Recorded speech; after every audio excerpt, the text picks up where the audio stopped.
Welcome to science and fun 9th 10th 11th। मैं हूँ दीक्षा कौशल, आपकी chemistry educator, and today we are going to discuss our last topic of first chapter, some basic concepts of chemistry, that is stoichiometry coefficients. Stoichiometry coefficient क्या होते हैं, stoichiometry के questions को कैसे solve करना है, बेसिकली आज हमारा मोटिव वहाँ पे रहेगा। ओके, सो बच्चा without wasting any time let's start. So बेटा सबसे पहले तो आपको इसके लिए स्टाइक्योमेट्री क्या होती है, जैसे कि you have this equation H2O ने क्या दिया, H2 + O2। नाउ इसकी बैलेंसिंग करने के बाद जब आप इसको बैलेंस कर लेते हो तो आपके पास क्या आ जाएगा, यहाँ पे 2 यहाँ पे 2, ठीक है, ये आपकी एक बैलेंस्ड इक्वेशन आ गई। So these things are stoichiometry coefficient कि H2 के आगे 2 लगा हुआ है, इसका मतलब 2 मोल H2 है, O2 के आगे 1 लगा हुआ है, दैट मीन्स 1 मोल H2 है, 1 मोल O2 है। This means 1 mole of O2, 2 mole of H2, 2 mole of water, ठीक है, इसका मतलब 2 मोल है वाटर के, इसका क्या मतलब है 2 मोल है H2 के। So this is directly related to mole concept, जिसमें हमने मोल कंसेप्ट के बहुत सारे क्वेश्चंस किए, अच्छे से क्वेश्चंस की प्रैक्टिस करी, राइट। उस पर एक मोल कंसेप्ट की अलग से वीडियो है, उसके बाद मोल कंसेप्ट की प्रैक्टिस की भी अलग से वीडियो है। तो अगर आपने मोल कंसेप्ट के नहीं क्वेश्चंस करे हुए तो बच्चा नो, ठीक है, फिर अभी वीडियो को स्टॉप करो, पहले वो देख के आओ, राइट। तो क्या होगा, because these 2 things are directly link to each other, ठीक है, बहुत ज़्यादा इनका लिंक है। अगर आपको मोल कंसेप्ट अच्छे से नहीं आता है, ये भी मोल कंसेप्ट के अंदर ही है वैसे तो, राइट, अगर आपको उसके फॉर्मूलाज कैसे आए, अप्लाई कैसे करते हैं, तो आप इस चीज़ को समझने में ना आप बहुत ज़्यादा कंफ्यूज हो जाओगे, राइट। जैसे हम स्टेप बाय स्टेप चलते हैं, इसी वजह से ये आपको स्टेप बाय स्टेप है कि पहले आपको मोल कंसेप्ट के सिंपल क्वेश्चंस करने आने चाहिए, उसके बाद जब आप स्टाइक्योमेट्री से उन क्वेश्चंस को करते हो ना तो इट सीम्स वेरी ईजी, बहुत ईजी हो जाता है उन चीज़ों को करना, राइट। ओके, सो नाउ बच्चा लेट्स स्टार्ट। ये रहे आपके, मैंने आपको बता दिया स्टाइक्योमेट्री कोफिशिएंट्स क्या होते हैं। आपका कोई केमिकल रिएक्शन है जिसको आपने बैलेंस कर लिया है, बैलेंसिंग के बाद यहाँ पे जो ये कोफिशिएंट बच जाते हैं ना, दीज आर स्टाइक्योमेट्री कोफिशिएंट। वो बताते हैं कि इतना मोल लगेगा, ठीक है, एक स्टैंडर्ड उस रिएक्शन को होने के लिए। जैसे हमने लिमिटिंग रिएजेंट में पढ़ा था ना, लिमिटिंग रिएजेंट में हमें एक चीज़ लिमिट में दे दी जाती थी, एक चीज़ एक्सेस में दे दी जाती थी, राइट। तो हम वहां से मोल कंसेप्ट से देखते थे कि भाई एक स्टैंडर्ड रिएक्शन में अगर हमें कंप्लीट मोल्स प्रोवाइडेड हो तो हमें किसके लिए कितने मोल्स चाहिए कि कितना प्रोड्यूस हो। इसके लिए हमें 2 मोल्स ऑफ, हमें चाहिए 2 moles of water to give 1 mole of O2 and 2 mole of H2। This is the standard reaction, ठीक है, एक स्टैंडर्ड रिएक्शन है।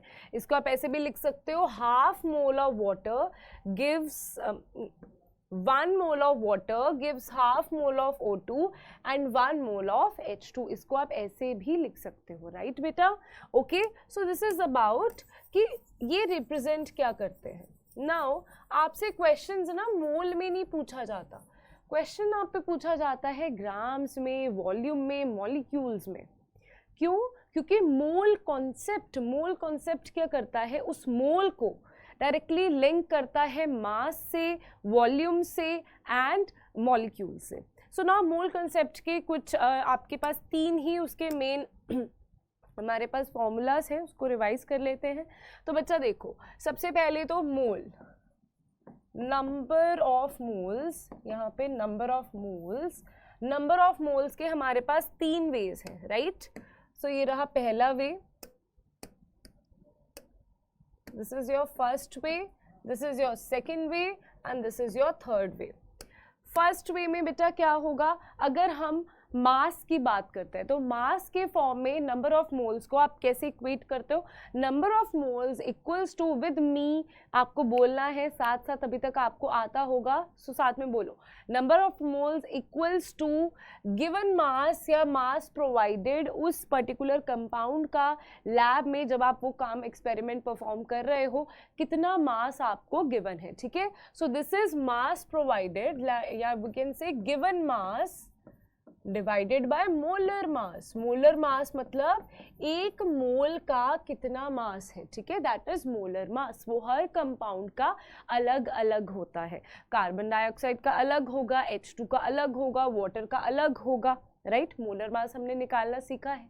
मोलर मास इज बेसिकली कितने एटम्स, तो अभी हम एटम्स की बात करते हैं, ठीक है। ऊपर सारी चीजें गिवन में होगी कि आपको उस टाइम पे कितनी चीज गिवन है, ठीक है। यहाँ पे मास के फॉर्म में है तो given mass divided by molar मास, ठीक है। अगर हम पार्टिकल्स के फॉर्म में बात करें, कितने नंबर ऑफ कितने इंसान हैं, ठीक है, कितने इंसान हैं यहाँ पे, इस रूम में कितने इंसान हैं, सिर्फ एक ही इंसान है, ठीक है।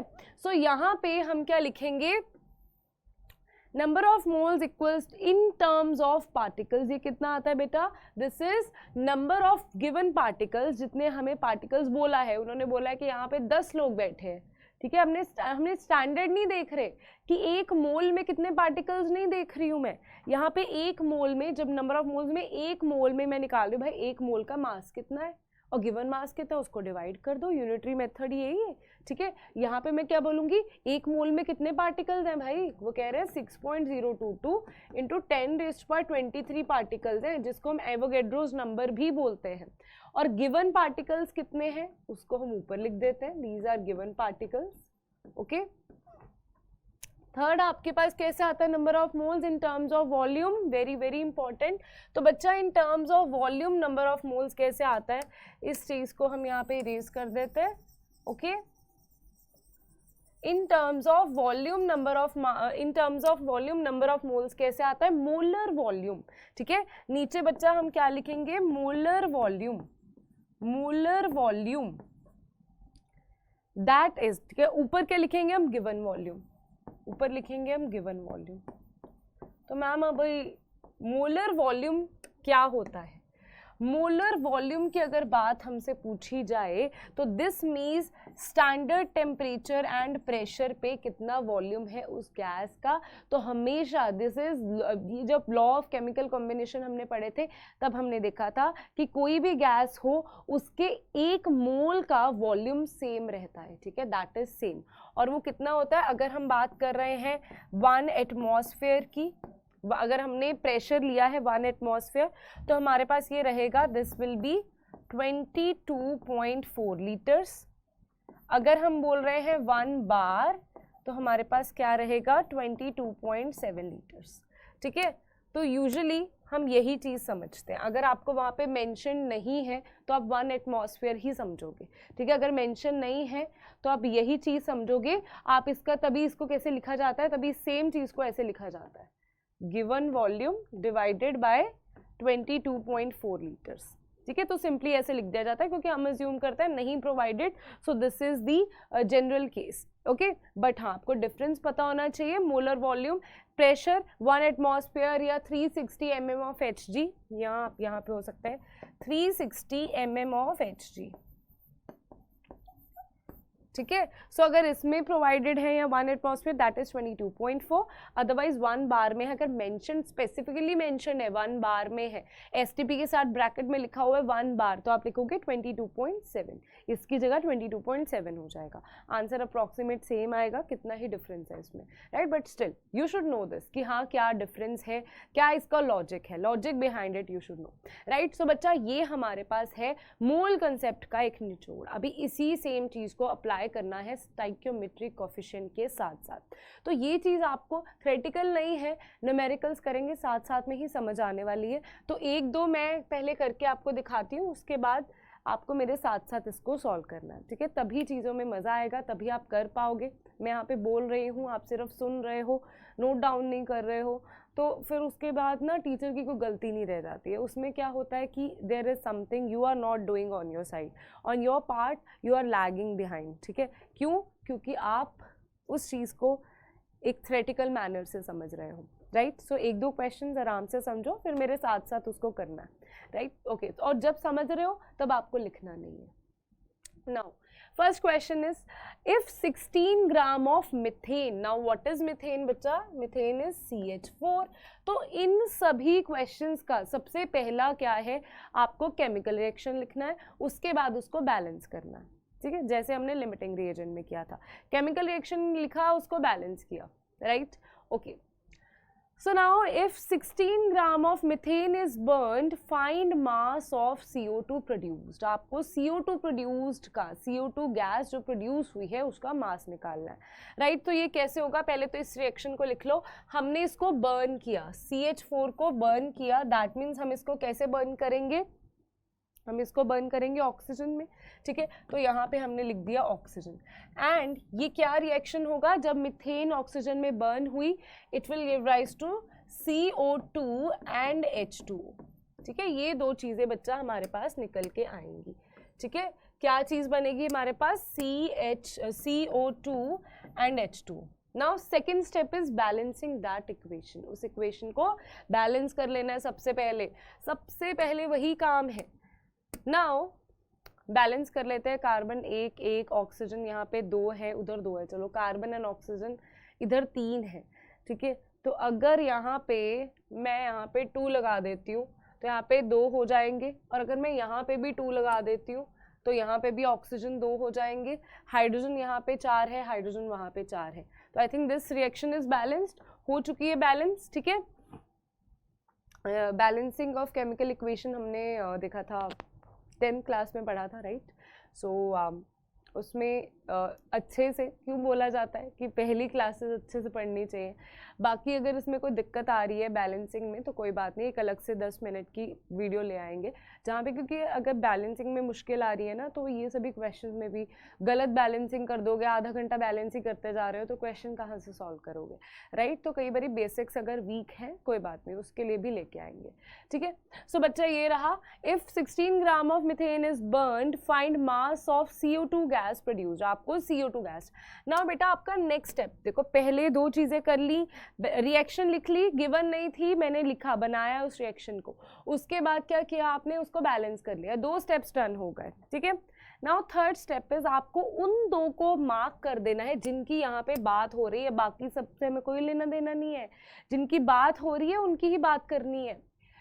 सो यहाँ पे मिथेन को इज्जत दी जा रही है और CO2 को इज्जत दी जा रही है, बाकी को तो पूछा भी नहीं जा रहा है। तो हम क्या करेंगे, इसको यहाँ पे मार्क कर लेंगे कि एक तो ये इम्पॉर्टेंट है और दूसरा ये इम्पॉर्टेंट है, बाकी तो इम्पॉर्टेंट ही नहीं है हमारे लिए, तो इन्हीं 2 पे फोकस करेंगे। अब जो 2 आपके लिए इम्पॉर्टेंट है ना, उसके आपको देखो स्टैंडर्ड मोल्स तो पता है, इसके हमने ये देखो स्टाइक्योमेट्री एंड लिमिटिंग रिएजेंट में एक डिफरेंस होता है। स्टाइक्योमेट्री के कोएफिशिएंट, स्टाइक्योमेट्री के न्यूमेरिकल्स में ना, जब आपको लिमिटिंग रिएजेंट के बारे में नहीं सोचना, आपको एक चीज़ प्रोवाइडेड होती है, एक चीज़ पूछ रहा होता है। लिमिटिंग रिएजेंट में दोनों के बारे में गिवन होता है, ठीक है, उनके बारे में गिवन होता है, आपको फाइंड आउट करना होता है इसमें लिमिट में कौन सा है और एक्सेस में कौन सा है, ठीक है। तो यहाँ पे तो हमें पूछ रहा है तो मतलब पता तो लग गया कि ये स्टाइक्योमेट्री कोएफिशिएंट का, स्टाइक्योमेट्री का क्वेश्चन है ये। सो नाउ यहाँ पे CH4 है, CO2 है, जी बिल्कुल सही, स्टैंडर्ड हमें पता है। गिवन क्या है हमारे पास, मिथेन का मास गिवन है, तो क्या मैं मिथेन के मास से नंबर ऑफ मोल्स निकाल सकती हूँ? और मुझे ये भी तो देखना है ना कि स्टैंडर्ड तो मुझे पता है कि इसमें 1 और 1 चाहिए, बट गिवन में क्या चाहिए, कितने मोल्स एक्चुअल में यहाँ पे गिवन है मिथेन के, उसके लिए हम सबसे पहले क्या करेंगे यहाँ पे number of moles of methane निकालेंगे। Number of moles of methane बच्चा किसके इक्वल होगा, that will be given mass, that is 16 is the given mass. Molar mass क्या है मिथेन का, molar mass of methane, molar mass क्या है methane का, 12 + 4 दैट इज ऑल्सो 16, ठीक है। मोलर मास भी इसका 16 ग्राम पर मोल यहाँ पे लिख देते हैं, ठीक है। तो यहाँ पे आ जाएगा 16 और ये आ जाएगा आपके पास 1 मोल, आपके पास क्या आ जाएगा 1 मोल, कितना मोल है 1 मोल। नाउ नेक्स्ट आता है बेटा आपके पास CO2, अभी हम बात कर रहे हैं CO2 की। तो CO2 की जब हम बात कर रहे हैं, हमें पता है हमने कोई भी क्वेश्चन गिवन हो, किसी भी कितना भी कॉम्प्लिकेटेड क्वेश्चन गिवन हो, हमने जो चीज़ जिसके बारे में हमें इंफॉर्मेशन प्रोवाइडेड है, इसके बारे में इंफॉर्मेशन गिवन है, उसके हमने मोल्स निकाल लिए, ठीक है। अभी इसके मोल्स निकालेंगे हम यूनिटरी मेथड से। कैसे निकालेंगे? हम यहाँ पे बोलेंगे कि स्टैंडर्ड रिएक्शन में क्या था। हम यहाँ पे लिख देते हैं, यहाँ पे लिख देती हूँ, स्टैंडर्ड रिएक्शन में क्या था। स्टैंडर्ड में क्या था? स्टैंडर्ड में बच्चा ये था कि 1 mole of CH4 gives 1 mole of CO2। बिल्कुल सही, ये हमें स्टैंडर्ड गिवन है। 1 mole of CH4 give 1 mole of CO2। तो हमें एक्चुअल में भी कितने मोल गिवन है? एक्चुअल में भी तो 1 मोल ही है। तो हमारा काम ही, मतलब इतना इजी क्वेश्चन।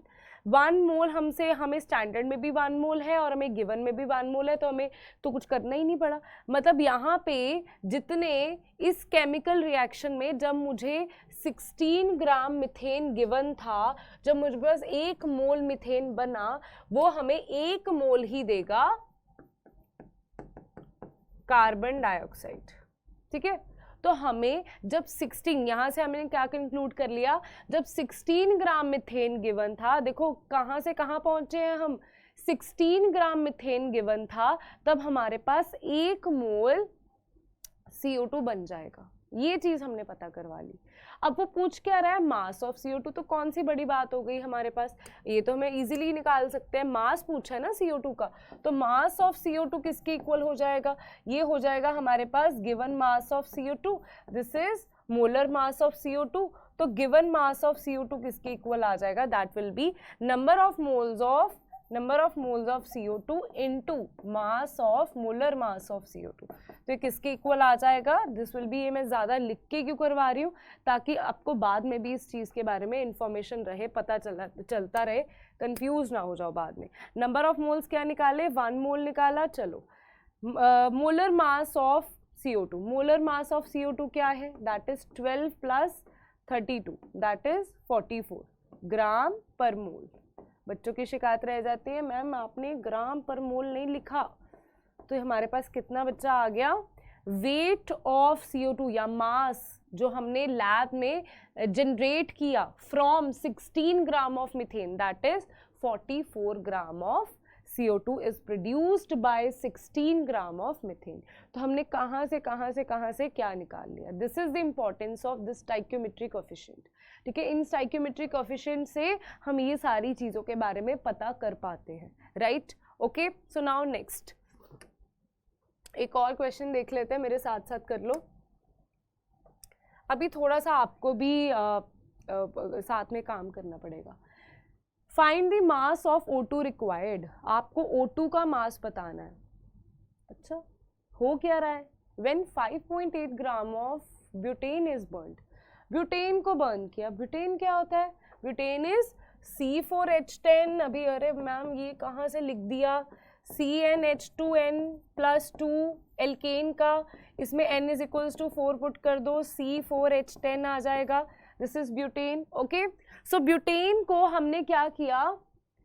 बर्न कर दिया। बर्न किया, सेम उसी तरीके से आएगा यहाँ पे O2 और यहाँ पे क्या आ जाएगा आपके पास बेटा?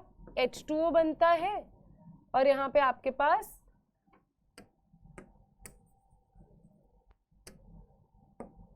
कार्बन डाइऑक्साइड बनता है और H2O बनता है, ठीक है। तो अभी इसको बैलेंस करना थोड़ा सा खतरनाक काम हो जाएगा। पहले तो यार यहाँ पे 4 है, तो यहाँ पे पहले तो यही 4 ही लगा के देखो, ये 4 लगा के देखो, ठीक है। अगर हम इस पे 4 लगाते हैं तो यहाँ पे अभी कार्बन तो हो गए बैलेंस, बट क्या ऑक्सीजन और हाइड्रोजन बैलेंस हुए? ऑक्सीजन कितना है? 2, और इतना यहाँ पे कितना ऑक्सीजन है? 8, 9, 10। हाइड्रोजन यहाँ पे 10 है। तो पहले तो हाइड्रोजन को बैलेंस कर देते हैं। हाइड्रोजन के लिए मुझे को इसको 5 से मल्टीप्लाई करना पड़ेगा। 5 से मैंने मल्टीप्लाई कर दिया। अभी देखो कार्बन क्या है? दोनों जगह पे 4 है। हाइड्रोजन क्या है? दोनों जगह पे, यहाँ पे 10 है और यहाँ पे भी 10 है। ऑक्सीजन क्या है? इस साइड पे है बेचारे 2 ऑक्सीजन। यहाँ पे तो यहाँ पे 2 ऑक्सीजन है लेफ्ट साइड पे। राइट साइड पे कितने ऑक्सीजन है? 5 इंटू 8 प्लस 5। अच्छा, ये तो बहुत ही ज़्यादा गड़बड़ हो गई है। अब क्या करें? अब हम एक काम करते हैं, यहाँ पे हमें इसको इवन नंबर में रखना पड़ेगा, ठीक है, इवन नंबर में इसको रख लेते हैं। चलो, कुछ बच्चे तो अब तक कर भी चुके होंगे। तो यहाँ पे अगर हमने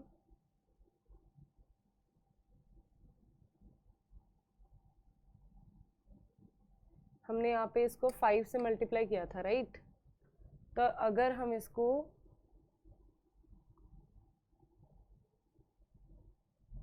मल्टीप्लाई कर देते हैं इवन नंबर से, मतलब अगर हम इसको 10 से मल्टीप्लाई करते हैं, उसके बाद ये 8 में हो जाएगा, ठीक है, 8 और उसको 2 से। 1 मिनट, अगर हम इसको मल्टीप्लाई करते हैं, किसी और से लेते हैं, अगर मैं इसको 2 से मल्टीप्लाई कर देती हूँ और इसको भी 2 से मल्टीप्लाई कर देती हूँ, ये आ जाता है यहाँ पे 10, ठीक है।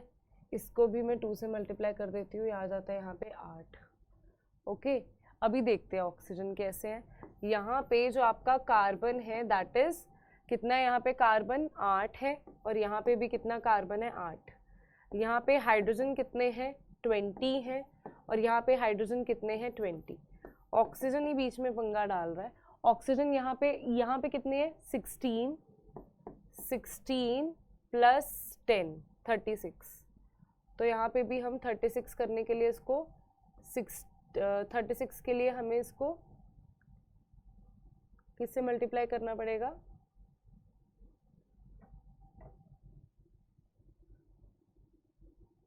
18 से, राइट? 18 से मल्टीप्लाई करना पड़ेगा।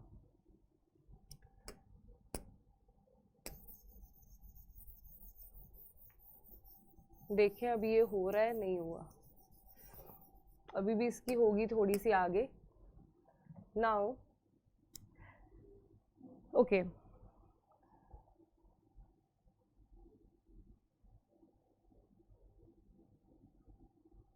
फाइव प्लस, ये आपके पास सही आया है ना? कार्बन कितने हैं आपके पास, कार्बन, ऑक्सीजन, हाइड्रोजन, कार्बन कितने आपके पास, 4 to 8, ठीक है, 8 है। यहाँ पे क्या है, कार्बन 8 है, राइट? ऑक्सीजन, हाइड्रोजन कितने हैं यहाँ पे, 20 है और यहाँ पे भी कितने हैं, 20 है। चलो ये तो चलो ठीक है। उसके बाद ऑक्सीजन का यहाँ पे कितना है, 18 to 36, और यहाँ पे कितने हैं, 16 plus 10 that is 26। Okay sorry, this is 26, तो यहाँ पे 13 से आएगा। So sorry. हाँ, तो अब हुआ ये, अभी सोचूं ये 2 के साथ कैसे डिवाइड हो रहा है। ओके, तो यहाँ पे आ जाता है 13। तो अब ये हुई है बैलेंस। अब देखो, ये भी वो तो 2 से भी डिवाइड हो रही थी ना, मैं वही सोचूं कि क्या गड़बड़ हो रही है, राइट? तो यहाँ पे 2, 13, 8, 10 ये आई है आपके पास इसकी बैलेंस केमिकल इक्वेशन। इसको मैं ज़रा प्यार से लिख देती हूँ, यहाँ पे 8 है, 10 है, ठीक है। इसको और नीटली लिख देते हैं, 8 है, 10 है, यहाँ पे 13 है, राइट? तो आपको इसी तरीके से हिट एंड ट्रायल मेथड से बैलेंसिंग कर लेना, या वो ABCD वाला तो आपके लिए इस टाइम के लिए तो बहुत ही लॉन्ग मेथड हो जाएगा, ठीक है। तो इतना इस तरीके से आप बैलेंसिंग जितनी ज़्यादा करते जाओगे उतना इजी होता जाएगा आपके लिए। कई बार तो इक्वेशंस का वैसे ही याद हो जाता है कि हाँ इसकी बैलेंसिंग ऐसी है, बट स्टिल अगर याद भी है फिर भी एक बारी कंफर्म करने के लिए देख लेना, right? Okay, so now this is the balance chemical equation. सारा काम हमारा हो चुका है। अब हमने क्या करना है, देखना है कौन से लोग हैं यहाँ पे जो हमारे लिए बड़े इंपॉर्टेंट है। हमारे लिए यहाँ पे एक तो ऑक्सीजन बहुत ज़्यादा इंपॉर्टेंट है, ये रहा हमारा इंपॉर्टेंट बंदा, और दूसरा रहा ये, ठीक है। इधर वाले को तो कुछ इतना कुछ है नहीं, इज्जत दी नहीं इन्होंने, ठीक है। और अब यहाँ पे देख ले गिवन किसका है, हमें यहाँ पे ब्यूटेन का गिवन है। तो जिसकी चीज गिवन होती है उसके मोल्स हम निकाल सकते हैं। तो हम देखते हैं गिवन में number of moles of butane कितना निकलता है। ब्यूटेन के नंबर ऑफ मोल्स आपके पास कितने निकलेंगे, that will be given mass divided by molar mass. So given mass is 5.8। Molar mass of butane that is C4H10 कितना आएगा हमारे पास, 4 × 12 प्लस 10 × 1, राइट?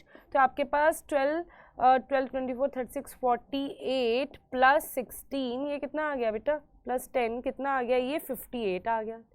इसकी ना आप देखोगे कैलकुलेशंस बहुत ही ज़्यादा इजी होती हैं। 5.8 है तो ये 58 है, ये हमारे पास कितने नंबर ऑफ मोल्स आ गए, C4H10 हमारे पास मोल्स कितने आ गए, यहाँ पे आ जाएंगे यहाँ पे 0.1 मोल। अब मज़ा आएगा अब आपको, पहले तो इतना को काम हुआ ही नहीं था लास्ट वाले क्वेश्चन में, यहाँ पे है, यहाँ पे बैलेंसिंग भी मज़ेदार थी और ये भी मज़ा है। ओके तो यहाँ पे number of moles of butane आ गए 0.1। अभी आप जाओ यूनिटरी मेथड में, क्योंकि बेटा जिसकी बात कर रहे हैं हम यहाँ पे, ठीक है, हमने यहाँ पे इन दोनों के रिस्पेक्टिव में बात करनी है, तो हम यहाँ पे पहले तो लिख लेते हैं कि भाई तुम्हारे पास स्टैंडर्ड तरीके से क्या था कि अगर हमारे पास 2 मोल हों किसके, C4H10 के, ब्यूटेन के 2 मोल्स हों, तो वो क्या करते हैं 13 मोल देते हैं किसके, ऑक्सीजन के, राइट, 13 मोल ऑक्सीजन के देते हैं। अगर यहाँ पे 1 मोल हो इसका तो ये क्या देंगे 13/2 मोल ऑफ O2, और अगर यहाँ पे 0.1 मोल ऑफ C4H10 हो तो ये देंगे 13/2 इंटू 0.1 दिस, ठीक है, जिसकी वैल्यू क्या निकल जाएगी आपके पास, ये आपके पास वैल्यू निकल जाएगी, ज़रा इसकी वैल्यू निकाल लेना कितने मोल्स इसके बने, 13/2 है, ठीक है, तो इसके मोल्स आपके डिवीजन फैक्टर में निकलेंगे, ये आएगा, अगर हम यहाँ पे निकालते हैं आई थिंक क्या आएगा 13 2 6 12, ये आएगा पॉइंट यहाँ पे 0.5 I think 6.5 into 0.1 that will B 0.65 मोल, ठीक है। तो बोल रहे अगर 2 हमारे पास 13 दे रहे हैं, 2 मोल ऑफ C4H10 हमारे पास 13 मोल ऑफ O2 दे रहे हैं, 1 मोल हमारे पास 13/2 दे देगा और 0.1 क्या दे देगा 13/2 इंटू 0.1, ठीक है। तो हमारे पास क्या आ जाएगा 6.5, ऑब्वियसली 6.5 मैंने भी क्या ही डिवीजन करी है यहाँ पे, देखा कोल्ड कफ में ना, कोल्ड कफ में आधा तो तुम्हारा मतलब दिमाग वहीं पे ब्लॉक हो जाता है आई थिंक। तो भाई अपनी सेहत का ध्यान रखो, आई एम टेलिंग यू, अगर आप अपनी हेल्थ का ध्यान नहीं रख रहे हो, माइंड आपका यू नो बहुत ही ज़्यादा चीज़ों में जैसे स्टूपिड सी गलतियां तुम करनी शुरू कर देते हो, सिली मिस्टेक्स हो जाती हैं। तो एग्ज़ाम्स में सबसे ज़्यादा ध्यान अपनी सेहत का रखो, अगर सेहत ठीक है तो अगर आप बहुत ज़्यादा एक्टिव हो, योर हेल्थ इज़ गुड, तो आप ईजिली उन क्वेश्चंस को, ऑब्वियसली आपको पहले प्रैक्टिस तो करी होगी पर उस टाइम पे आप गलतियां नहीं करे होगे, ठीक है। तो क्या हो जाता है आपका माइंड एकदम से, स्पेशली जब आपको कोल्ड कफ ये सब चीज़ें हो जाती है, बॉडी अगर ठीक नहीं है तो माइंड को तो थोड़ा बहुत इफेक्ट पड़ेगा ही उससे, राइट। इस वजह से आज सबसे ज़्यादा बोलने में दिक्कत आ रही है मुझे। Okay so no issues, this is just a little lecture for you कि अपनी हेल्थ का ध्यान रखो, मैंने नहीं रखा आप रखो। Okay so this is 0.65 mole. Now आपके पास यहाँ पे आपने यूनिटरी मेथड से इसके मोल्स कैलकुलेट कर लिए, बट नाउ आपसे मास पूछा गया है, तो आप मास कैसे निकालोगे, number of moles of O2 equals to mass of O2 divided by आपके पास क्या है molar mass of O2। So molar mass of O2 क्या है 32, राइट। तो आपके पास ये क्या आ जाएगा 0.65, यहाँ पे आ जाएगा वेट ऑफ O2 एंड यहाँ पे आ जाएगा 32, राइट। सो ये रहा आपके पास निकल के आ जाएगा weight of O2, right, in grams आएगा। सो इसको खुद कैलकुलेट कर लेना। नाउ नेक्स्ट चलते हैं बेटा, इसके बाद third question that is calculate the mass of SO4 अरे SO3 produced by starting with 2.56 grams of SO2। तो आपको बच्चा इस पहले केमिकल रिएक्शन को लिख लो, SO2 जो है आपका वो क्या करेगा, वो कैसे बनाएगा SO3, कैसे बनाता है, ऑक्सीजन के साथ रिएक्ट करके यहाँ पे SO3 बना देता है। इसकी बैलेंसिंग कर लो, वेरी वेरी इजी बैलेंसिंग, क्या है यहाँ पे 2 सल्फर हो गए, ऑक्सीजन 4 5 6 6, ठीक है। तो ये रही इसकी बैलेंसिंग, राइट। सो बैलेंसिंग आपने कर ली। नाउ नेक्स्ट, इसके बाद हमारे पास क्या चीज़ हमने देखनी है, इसके बाद हमने देखना है क्या क्या चीज़ें यहाँ पे हमारे पास गिवन है। तो क्या क्या गिवन है हमारे पास, यहाँ पे देखो मास किसका गिवन है, ये क्वेश्चन आपको मेरे साथ करना है, ठीक है, साथ में करना है। नाउ 2.56 ग्राम ऑफ SO2, मतलब हमारे पास एक तो ये है, दूसरा क्या है, ये है। इन दोनों को काफी इन्होंने इज्जत दे दी, ऑक्सीजन को हम साइड पे रख देंगे ना। जिसको इतनी इज्जत मिली है, जिसकी इज्जत तो इतनी ज्यादा बात ही नहीं, उसके ग्राम्स में दिए हो, उसका मास भी कि भाई इसके नंबर ऑफ मोल्स कैलकुलेट कर लो। तो फटाफट से मुझे कैलकुलेट करके बता दो नंबर ऑफ मोल्स। तो यहाँ पे कैलकुलेट कर लेते हैं number of moles of SO2। SO2 के नंबर ऑफ मोल्स हम यहाँ पे कैलकुलेट करते हैं। तो number of moles of SO2 बच्चा क्या आएगा हमारे पास, इसका गिवन मास दैट इज 2.56, देखो बोलने में भी 5 पॉइंट बोल रही, 2.56 divided by molar mass of SO2। Molar mass क्या है SO2 का, बताओ। मोलर मास ऑफ SO2 क्या होता है, सल्फर का मास होता है molar mass 32 plus 16 into 2 that is 32 plus 32 that is क्या आ गया ये 64, ठीक है। तो आपके पास आ जाएगा 64, राइट। ओके, ये आपका आ गया number of moles. So now number of mole 64, ये इस पे कुछ तो इसकी इजीली आई थिंक डिवीजन हो रही होगी। 4 4 16, 64 इंटू 4 क्या होता है, 4 4 16 6 24 25, हाँ 64 इंटू 4, ये क्या हुआ, जो बच्चे बेचारे मेरे जैसे कैलकुलेशन में वीक, 4 4 16 पीछे वाला डिजिट इसका मैच कर गया, तो चांसेस आर कि 64 4 का 256 हो, ठीक है। बाकी यहाँ पे आप कट कर दोगे तो आपके पास क्या आ जाएगा 0.04 मोल, ठीक है। क्या आ जाएगा 0.04 मोल आ जाएगा, पॉइंट्स तो वहीं पे रहेंगे, राइट। ये चीज़ आपके पास number of moles of SO2 आ गए। नाउ हमारा नेक्स्ट स्टेप क्या है, हमने यहाँ पे मोल्स को इक्वेट करना है स्टैंडर्ड वालों को, ठीक है। तो यहाँ पे हम वही चीज़ करेंगे, यहाँ पे हम लिख देंगे कि भाई तुम्हारे पास है यहाँ पे 2 मोल SO2 देता है 2 मोल SO3, मतलब 1 मोल SO2 देगा 1 मोल SO3, 2 मोल दे रहा है तो 1 मोल भी 1 मोल देगा। इसका मतलब 0.04 मोल SO2 देगा 0.0 मोल SO3। तो number of moles of SO3 कितना आ गया 0.04, ठीक है। 0.04 क्या आ गया number of moles of SO3।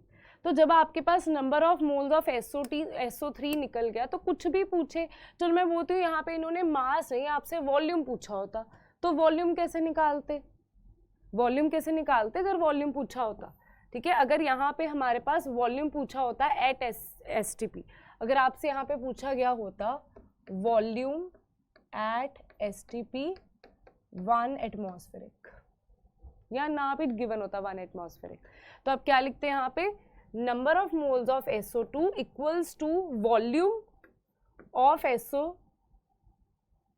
SO3 का निकाल रहे हैं ना, तो SO3 आएगा, हाँ ठीक है, divided by standard molar volume क्या है दैट इज 22.4। तो ये आपके पास आ जाएगा SO3 का volume, number of moles that is 0.04 into 22.4 litres, ठीक है। अगर वॉल्यूम पूछा होता, ठीक है, कुछ वेरिएशन भी लेके आनी है ना अभी यहाँ पे क्वेश्चन में, हम मास से कैलकुलेट करते जा रहे हैं कब से, तो यहाँ पे और क्या हमसे पूछा गया है मास ऑफ SO2, तो वही चीज लगा दो बच्चा, number of moles of SO3 equals to molar mass of equals to given mass. Given mass क्या है यहाँ पे, गिवन मास तो भाई हमने कैलकुलेट करना है ना इसका।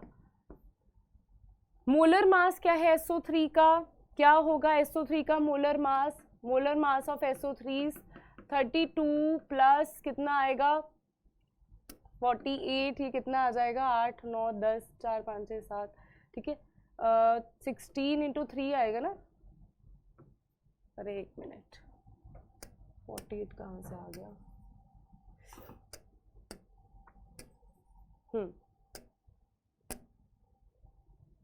ओके, तो आपके पास क्या आएगा 16 इंटू 3, ठीक है, तो आपके पास ये क्या आएगा 16 2 32 प्लस 48, हाँ इतना ही आएगा ऑब्वियसली। तो ये कितना आएगा 32 + 48, ये आपके पास निकल आएगा 8 9 10 4 4 8। ठीक है, आपके पास 80 आ जाएगा। क्या आंसर आ जाएगा आपके पास इसका? 80 आंसर आ जाएगा। तो यहाँ पे लिख देना है 80।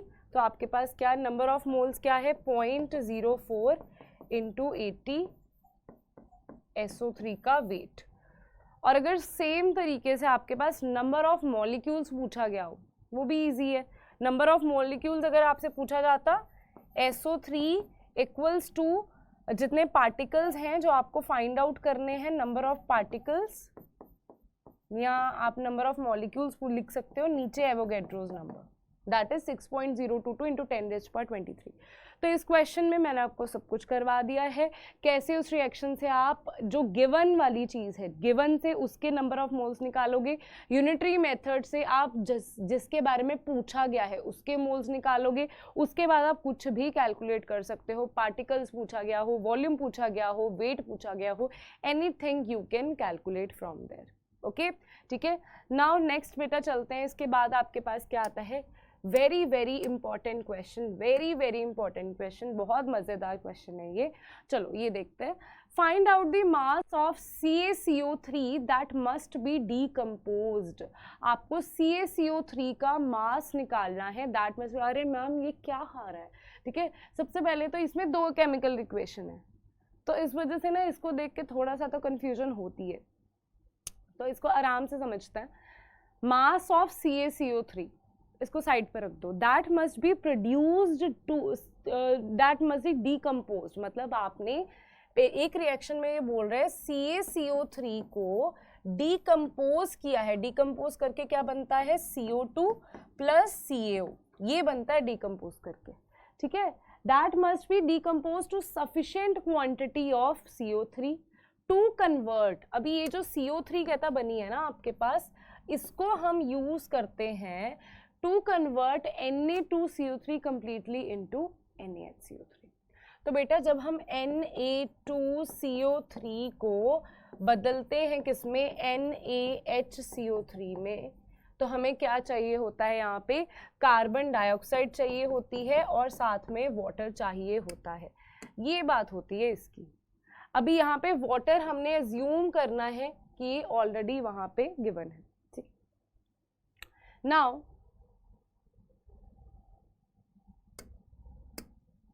क्या बात कर रहा है इसमें? पहला कहता, पहली क्या हुई बात? आपने कैल्शियम कार्बोनेट लिया, उसको डीकम्पोज किया।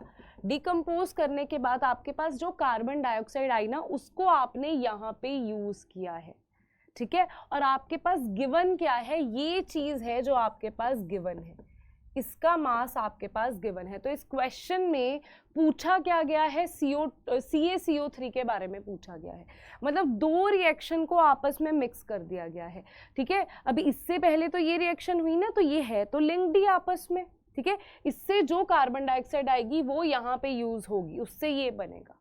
ठीक है, तो आपसे यहाँ पे कैसा भी पूछा जा सकता था। अगर ये गिवन होता ना आपको, अगर ये गिवन होता, ये चीज गिवन होती, तो भी आप इजीली इसके मोल्स निकाल के यहाँ तक पहुंच सकते थे। अगर आपको ये गिवन होता, इसके मोल्स निकाल के यहाँ तक पहुंच सकते थे। अभी आपको ये गिवन है तो इसके मोल्स निकाल के यहाँ तक पहुंचना है। तो क्या करोगे आप? सबसे पहला क्या काम है हमारा? Na2CO3 जो आपको गिवन है, पहले आप निकालोगे इसके मोल्स। ठीक है, पहले आप इस रिएक्शन पे फोकस करोगे, इसके मोल्स निकालोगे। तो पहले तो मैं इस रिएक्शन को बॉक्स में डाल देती हूँ। ठीक है, इस पेज पे हम सिर्फ इस रिएक्शन के बारे में डिस्कस करने वाले हैं। इस रिएक्शन के बारे में हम डिस्कस करेंगे, इसके नंबर ऑफ मोल्स निकालेंगे, फिर हम देखेंगे कि इस रिएक्शन में फिर हम CO2 के नंबर ऑफ मोल्स निकालेंगे गिवन रिएक्शन में, कि अगर हमने 10.6 ग्राम ऑफ Na2CO3 करा है तो हमारे पास कितने मोल्स चाहिए कार्बन डाइऑक्साइड के, ताकि ये सारा का सारा कंज्यूम हो जाए टू फॉर्म NaHCO3। ठीक है, तो इसके कितने मोल्स को कितना ये चाहिए, इसके स्टैंडर्ड को कितना चाहिए, ये सारी चीजें। सो नाउ ऊपर वाली इक्वेशन को अभी के लिए तुम भूल जाओ। ठीक है, ऊपर वाली इक्वेशन को अभी के लिए भूल जाओ, नीचे वाली इक्वेशन को पहले हम यूज करते हैं। राइट, सो हमारे पास क्या था? You have Na2CO3 plus carbon dioxide जो वो वाले रिएक्शन में आएगी, ठीक है, देन वाटर, या आपके पास NaHCO3 बना देता है। ये आपके पास एक रिएक्शन है, इसको आप कर लो बैलेंस। तो इसको बैलेंस सीधा यहाँ पे 2 लगा दो, ये बैलेंस हो जाएगा, ठीक है। देखो बैलेंस हो चुका है, Na2CO3, ऑक्सीजन भी सेम है, हाइड्रोजन भी, ठीक है। तो ये बैलेंस हो चुका है, ठीक है, वेरी सिंपल बैलेंस इसकी। नाउ बैलेंस हो चुका है, किसको यहाँ पे इज्जत दी गई है, इसको, ये गिवन है, और इसके बारे में हमने फाइंड आउट करना है। ये पता लगेगा तभी तो दूसरी रिएक्शन के साथ लिंक होगा हमारा, ठीक है। तो यहाँ पे पहले number of moles of Na2CO3 निकाल लेने हैं।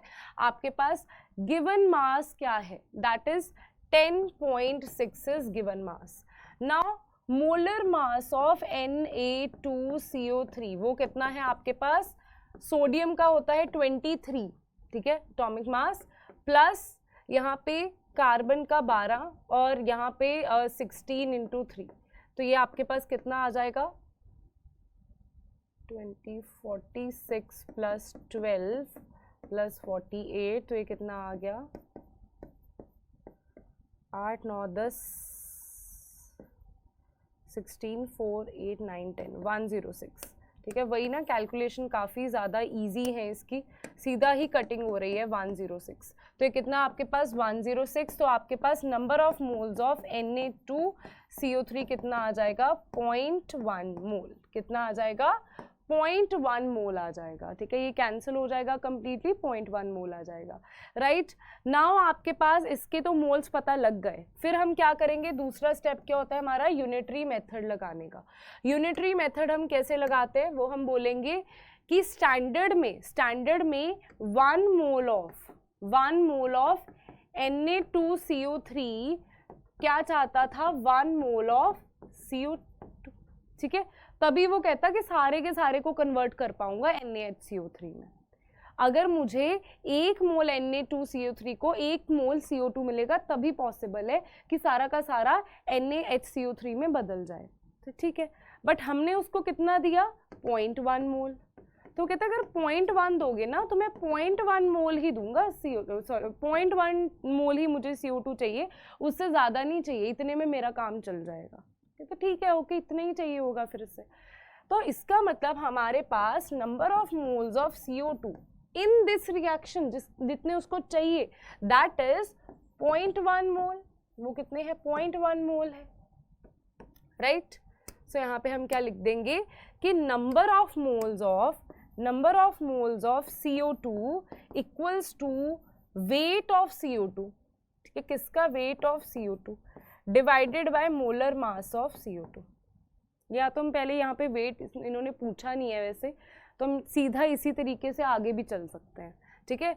तो हमें ये इसका वेट निकालने की ज़रूरत नहीं है क्योंकि वेट पूछा नहीं है, हमारे पास नंबर ऑफ मोल्स आ गए ना, इसी को आगे लेके चलते हैं, इस चीज़ को आगे लेके चलते हैं, ओके। तो अभी मेरे को पता है कि इस रिएक्शन में इसको 0.1 मोल चाहिए, किसका CO2 का, ये कहता मेरी डिमांड है, ये बोल रहा है ही इज आस्किंग, Na2CO3 बोल रहा है कि मुझे अगर तुम चाहते हो, तुमने मेरे को दिया है 10.6 ग्राम Na2CO3 और तुम चाहते हो मैं सारा का सारा कंज्यूम होके इसमें बदल जाऊं, तो दो फिर मुझे इतनी कार्बन डाइऑक्साइड चाहिए मुझे, और उसने मोल्स में बताइए कि मुझे इतनी कार्बन डाइऑक्साइड चाहिए, तभी पॉसिबल है, अदरवाइज नहीं ऐसा होगा, ठीक है। तो इसका मतलब कि ये मेरे को इतना पता लग गया कि इतनी उसे चाहिए ही चाहिए, दैट इज नीड, ठीक है। अभी क्या करेंगे, उसकी नीड को समझते हुए हम देखेंगे कि कार्बन डाइऑक्साइड आई कहाँ से, ये तो यहाँ से आई थी, ये कार्बन डाइऑक्साइड तो यहाँ से आई थी ना, और इसमें तो ये तो बैलेंस्ड है, ये तो बैलेंस्ड है, ओके, ये तो बैलेंस्ड है, राइट। अब हम क्या करें, अब मुझे ये पता लग गया कि अगर मेरे को वो रिएक्शन में सारा सोडियम कार्बोनेट खत्म करना है और सोडियम बाइकार्बोनेट बनाना है, ठीक है, ये क्या है सोडियम कार्बोनेट, सोडियम बाइकार्बोनेट, तो मुझे 0.1 मोल CO2 चाहिए होगा, तो मुझे इसके बारे में नॉलेज है कि ये 0.1 मोल चाहिए होगा, ठीक है। यहां से हम इसका मास निकाल सकते हैं, कैसे, हम बोलेंगे 1 मोल ऑफ CO2 तभी प्रोड्यूस होगी अगर 1 मोल हमें होगा हमारे पास CaCO3। 1 मोल ऑफ CO2 को प्रोड्यूस करवाने के लिए 1 मोल CaCO3 चाहिए। तो 0.1 मोल CO2 के लिए जितनी इस रिएक्शन को चाहिए, इस रिएक्शन को 0.1 चाहिए। तो 0.1 के लिए भाई तुम्हारे पास 0.1 CaCO3 होना चाहिए। तो हम लिख देंगे 0.1 मोल ऑफ CaCO3 इसका चाहिए। ठीक है, ये वही बात हो गई कि अगर आपको 10 रोटियां बनानी है तो उतना ही आपको गुंधा हुआ आटा चाहिए, और गुंधा हुआ आटा कहाँ से आएगा? रॉ आटे से आएगा। ठीक है, तो आपको बेसिकली रॉ आटा पहले उतना चाहिए, उतना अमाउंट ऑफ पानी चाहिए, फिर आटा गूंधेगा, फिर आप उसकी 10 रोटियां बनाओगे। ठीक है, रोटियां इज द नेक्स्ट लेवल, अलग से प्रोसेस है वो। ठीक है, तो यहाँ पे ये क्या हो गया? रोटियों की फॉर्मेशन हो गई। ठीक है, और ये हमें चाहिए होगा, दैट इज इतना अमाउंट, दिस इज 0.1। इसके लिए तुम्हें कितना अमाउंट CaCO3 चाहिए? 0.1 अमाउंट सी। अभी हम CaCO3 तक पहुंच चुके हैं। अभी मुझे इतना पता लग चुका है कि अगर मुझे 10.6 ग्राम ऑफ Na2CO3 को सारे के सारे को खत्म करना है तो मुझे 0.1 मोल CaCO3 चाहिए होगा। ठीक है, तो हम बोल देंगे यहाँ पे number of moles of CaCO3 क्या आता है? 0.1 मोल। एंड इसका क्या फॉर्मूला है? इसका फॉर्मूला है number of moles of CaCO3। इसका हमें क्या पूछा गया है? CaCO3 का मोल थोड़ी ना पूछा गया, इसका मास पूछा गया है। तो मास, मोल से मास तक पहुंचना तो कोई बड़ी बात नहीं है। यहाँ पे लिख देंगे weight of CaCO3 divided by molar mass of CaCO3। तो मोलर मास CaCO3 का क्या है? मोलर मास CaCO3 का क्या है? दैट इज कैल्शियम का 40, कार्बन का 12, इसका 16 × 3, ये कितना आ जाएगा आपके पास? 40 + 12 + 48, हमारे पास कितना आ जाएगा? 40, 40, 80, 90, ये आ जाएगा हमारे पास 100। ठीक है, कितना आ जाएगा हमारे पास? 100 आ जाएगा। तो नंबर ऑफ मोल्स क्या है CaCO3 के? 0.1। वेट क्या है इसका? हमने निकालना है। मास क्या है इसका? 100। तो हमारे पास क्या आ जाएगा? Weight of CaCO3 that is 0.1 × 100। तो हमारे पास ये कितना आ जाएगा? 10 कटा आपके पास 100 ग्राम आ जाएगा वेट ऑफ CaCO3। इसका मतलब आपको यहाँ पे अगर आपको 10.6 ग्राम ऑफ Na2CO3 सारा का सारा कंज्यूम करवाना है तो आपको इस रिएक्शन से कार्बन डाइऑक्साइड लेके आनी है, तो आपको यहाँ पे 100 ग्राम चाहिए होगा CaCO3 ताकि आपके पास सारा का सारा ये गायब होके NaHCO3 में बदल सके। ठीक है, तो ये थोड़ा सा अच्छे लेवल का क्वेश्चन था कि आपको सारे के सारे कॉन्सेप्ट्स इजीली क्लियर हो जाएंगे। ठीक है, पहले हो सकता है कि आप थोड़ा सा क्रैमिंग भी कर लेते, अच्छा ऐसे करना है, बट इस क्वेश्चन में आपका दिमाग चलेगा। तो इसको एक बारी जब यहाँ पे आप समझ लो, एक बारी क्वेश्चन को नोट करना, खुद से निकाल के देखना, सबसे बढ़िया रहेगा। यही आपका होमवर्क है। योर होमवर्क इज कि आपको इस सारे क्वेश्चन को रिपीट करना है, और बिना देखे, बिना वीडियो देखे आपने एक बारी सुन लिया। ठीक है, एक बारी इसको साथ में समझा, नोट डाउन करा, अभी सेम क्वेश्चन को लिखो और अपने आप क्वेश्चन का आंसर निकालो, वहां तक पहुंचो। ठीक है, ओके, इजी ना? नाउ, और ये भी आपका होमवर्क है, इसके बारे में आपको बता देती हूँ। Volume of CO2 obtained at STP। STP के बोल रहे हैं वॉल्यूम बताओ कितना आएगा by the complete decomposition at this of this. Okay, तो यहाँ पे BaCO3 की कंप्लीट डिकम्पोजिशन हो रही है। ठीक है, तो इसकी कंप्लीट डिकम्पोजिशन से क्या बनता है? BaO + CO2, ये हमारे पास बन जाएगा। राइट, कंप्लीट डिकम्पोजिशन हो गई है, ये हमारे पास रिएक्शन है।